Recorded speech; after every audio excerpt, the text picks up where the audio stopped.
পৃথিবীতে মনুষ্যৰ পূজা পাতল যাৰ বিতজ্ঞ নচলে অধৰ্মই এফালৰ পৰা চালি ধৰিবলৈ লগন এই ক্ষেত্ৰত মৃত্যু অভিমতে কি ভাবিছে কবলৈ কি আছে দেৱৰাজ আমাৰ নামততো পূজা পাতল একোৱেই নাই আমাৰ কাম হলে জন্ম নগৰতে পাপিক শাস্তি প্ৰদান কৰা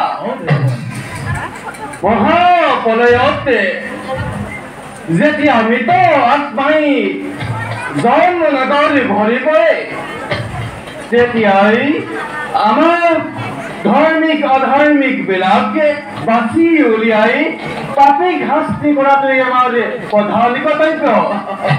আৰু দেৱৰাজ এতিয়া যি দেখিছো নতুন এখন জন্ম নগৰে স্থাপন কৰিব লাগিব। ঠিকেই কৈছে মৃত্যু। আপোনাৰতো তাতে শান্তি আছে, আমিহে ইয়াৰ ফল ভোগ কৰিব লাগিব। গতিকে দেৱৰাজ, আমি এতিয়াই ভগৱান বিষ্ণুৰ ওচৰলৈ গৈ আলোচনা কৰা ভাল হ'ব। নহ'লে স্বৰ্গ ৰক্ষা কৰা আমাক কঠিন হৈ পৰিব। হয় দেৱৰাজ, নহ'লে স্বৰ্গ ৰক্ষা কৰা কঠিন হৈ পৰিব। জগত কৰা বাদে ইয়াৰ উপায় আন কোনেও দিব নোৱাৰে। গতিকে আমি তালৈ যাব লাগিব। যেনে তেনে আমি স্বৰ্গ ৰক্ষা কৰিবই লাগিব।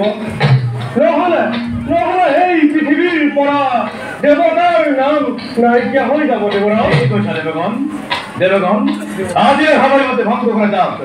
যাওঁ আমি নাৰায়ণৰ কাষে।